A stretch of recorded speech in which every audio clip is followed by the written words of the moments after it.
Hi hello എല്ലാവർക്കും മറ്റൊരു വീഡിയോയിലേക്ക് സ്വാഗതം. ഇന്ന് അഞ്ചാമത്തെ ദിവസമാണ്. ഇന്ന് ശരിക്കും പറഞ്ഞാൽ ഒരു ചൊറി പിടിച്ച ദിവസമായിരുന്നു. ബിഗ് ബോസിൽ കേട്ടോ, വീട്ടിലല്ല, ബിഗ് ബോസിൽ. കാര്യം ആദ്യം രേണുവും അനീഷും സ്റ്റാർട്ട് ചെയ്തു.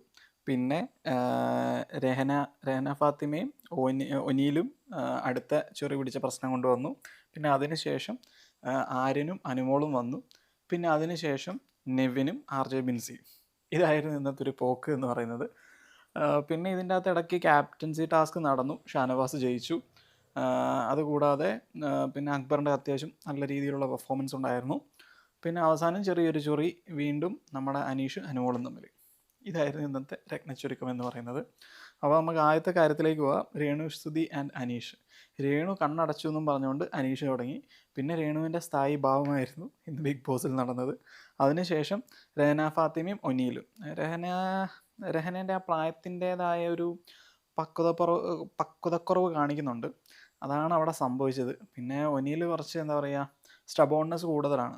അപ്പോൾ അതിൻ്റെ ആയിരിക്കാം. പക്ഷെ എന്നാൽ കൂടെ രഹന ഫാത്തിമ അത്രയും പേർക്ക് രാവിലെ തന്നെ ഫുഡ് ഉണ്ടാക്കി കൊടുക്കുന്നു. മേ ബി പിന്നെ ഒനീലിനും വിശക്കുന്നുണ്ടാവും. ആ ഒരു രീതിയിൽ ഒനീൽ കയർത്തതാവാനാണ് വഴി. രഹന ഫാത്തിമേൻ്റെ അടുത്താണ് കുറച്ചും കൂടെ കൂടുതലുള്ളത്. ആദ്യത്തെ കാര്യത്തിൽ പിന്നെ സംശയിക്കണ്ടല്ലോ, നമ്മുടെ ക്യാപ്റ്റൻ അനീഷിൻ്റെ കാര്യത്തിലാണ് പ്രശ്നം ഉണ്ടായത്, രേണുസുതിയും അനീഷും തമ്മിലുള്ള പ്രശ്നത്തിൽ. പിന്നെ അതിന് ശേഷം അനുമോളും ആര്യനും. അതെന്താണെന്ന് വെച്ചിട്ടുണ്ടെങ്കിൽ അത് ഈ വളർന്നു വരുന്ന ജീവിത സാഹചര്യങ്ങളുടെ പ്രശ്നമാണ്. അത് ചിലർക്ക് പിടിക്കുന്നുണ്ടാവില്ല. അതായത് അനുമോളിനെ പിന്നെ റിംഗ് ഫിംഗറാണ് കാണിച്ചത്, മിഡിൽ ഫിംഗർ അല്ല. പക്ഷേ അനുമോള് തെറ്റിദ്ധരിക്കുകയാണ്. അനുമോളുടെ ധാരണ ചിലപ്പം മേ ബി ഏത് ഫിംഗർ കാണിച്ചാലും ഒരേ അർത്ഥമായിരിക്കും എന്നായിരിക്കും. അപ്പം പറയാൻ പറ്റില്ല. അത് പിന്നെ അവർ വിചാരിക്കുന്നതിനനുസരിച്ചാണല്ലോ. അപ്പോൾ അനുമോളിന് സഹിച്ചില്ല. ഹൈറാർക്കിക്ക് മുകളിലുള്ളവരുടെ ഒരു കോമഡി ആയിരിക്കാം. ചിലർക്ക് പിടിക്കും, ചിലർക്ക് പിടിക്കില്ല, അങ്ങനെയാണല്ലോ. അപ്പം പുള്ളിക്കാരി അങ്ങനെ തെറ്റിദ്ധരിച്ച ആവാനാണ് ചാൻസ് അനുമോള്. പിന്നെ അനുമോള് തൊട്ടാ കരയുന്നൊരു ടൈപ്പാണ് എന്ന് തോന്നുന്നു. ഇനി മുന്നോട്ടുള്ള ദിവസങ്ങളിൽ കണ്ടറിയാം. അപ്പം ഇതിൻ്റെ ഒരു ഇത് ആരുടെയും പ്രശ്നമല്ല. മേ ബി ആ ഒരു മിസ്അണ്ടർസ്റ്റാൻഡിങ്ങിൻ്റെ ആയിരിക്കാം. പിന്നെ ആര്യൻ അങ്ങനെ കാണിക്കണമായിരുന്നോ എന്ന് ചോദിച്ചിട്ടുണ്ടെങ്കിൽ അത് തീർച്ചയായിട്ടും ആരെയാണോ കാണിച്ചത് അയാളുടെ ഭാഗത്താണ്, അവരുടെ മാനസികാവസ്ഥയാണ് അതിനൊക്കെ കാര്യമായിട്ടിരിക്കുന്നത്. അപ്പം അതിൽ ഇതാണ് എൻ്റെ കമൻറ്റ്. പിന്നെ അതിന് ശേഷം നടന്നത് ആർ ജെ ബിൻസിയും നെവിനും. രണ്ടുപേരുടെ അടുത്തുകൊണ്ട് കുറ്റം. വാഗ്വാദം നടന്നതിൽ പല കാര്യങ്ങളും അങ്ങോട്ടും ഇങ്ങോട്ടും കാര്യങ്ങൾ, അങ്ങോട്ട് ആർഗ്യുമെൻ്റ് നടത്തുന്നുണ്ട്, ഇങ്ങോട്ട് ആർഗ്യുമെൻ്റ് നടത്തുന്നുണ്ട്. അതിൻ്റെ അത് രണ്ടുപേരുടെ ഭാഗത്തുണ്ട് കുറ്റം. പക്ഷേ ഞാൻ അവിടെ കുറച്ച് സ്റ്റബോൺനെസ് കൂടി കണ്ടത് ആർ ജെ റിൻസിയിലാണ്. അതെനിക്ക് കുറച്ചും കൂടി ഇഷ്ടമായി എന്ന് വേണമെങ്കിൽ പറയാം.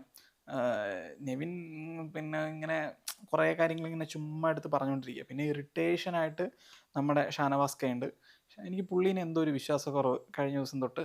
അപ്പം അറിയില്ല, നമുക്ക് മുന്നോട്ട് പോകുന്തോറും നമുക്ക് വീക്ഷിക്കാം. അപ്പം ഇതാണ് എനിക്ക് ആ കാര്യത്തിൽ പറയാനുള്ളത്. പിന്നെ ഞാൻ ആദ്യം പറഞ്ഞതുപോലെ പിന്നെ നടന്നത് ക്യാപ്റ്റൻസി ടാസ്ക് ആയിരുന്നു. അതിൻ്റെ അകത്ത് നമ്മുടെ അഭിലാഷ് ഉണ്ടായിരുന്നു, ബിന്നി ഉണ്ടായിരുന്നു, ഷാനവാസ് കെ ഉണ്ടായിരുന്നു. അതിൻ്റെ അകത്ത് ഷാനവാസ് കെ ആണ് ജയിച്ചത്. പുള്ളിനെ എന്നാലും എനിക്ക് അത്ര വിശ്വാസം പോരാ. ഐ മീൻ, പുള്ളിക്കാരൻ പറയുന്ന നിലപാടുകളിലാണെങ്കിലും ചെയ്യുന്ന കാര്യങ്ങളും പറയുന്ന കാര്യങ്ങളും രണ്ട് ഡിഫറെൻ്റ് ആയിട്ടാണ് എനിക്ക് ഫീൽ ചെയ്യുന്നത്. സോ നമുക്ക് മുന്നോട്ട് പോകുന്നവരും കാണാം. ഓക്കെ. ഇനി പിന്നെ അക്ബറിൻ്റെ കാര്യം. അക്ബറിൻ്റെ നിലപാടുകളാണ് പലപ്പോഴും അക്ബറുടെ ഗെയിം. അപ്പം അത് പുള്ളി ഓൾറെഡി പറഞ്ഞിട്ടുണ്ട്. അതാണ് എനിക്ക് അക്ബറിനോട് ചെറിയൊരു ഇഷ്ടം കൂടാനുള്ള, ബാക്കിയുള്ളവരിൽ വെച്ച് കൂടാനുള്ള കാരണം. അഭിലാഷും തികച്ചും വ്യത്യസ്തക്കാരനല്ല. പുള്ളിക്കാരനും അങ്ങനെ ഒരു നിലപാടുള്ള വ്യക്തിയാണ്. പിന്നെ പുള്ളിക്കാരൻ കുറച്ച് കാം ആൻഡ് ക്വയറ്റായിട്ടാണ് നിൽക്കുന്നത് എന്ന് മാത്രം. ഓക്കെ. പിന്നെ അതിനുശേഷം ഫസ്റ്റായിട്ട് ജയിലിൽ പോകുന്നത് അപ്പാനിയും അനുമോളുമാണ്.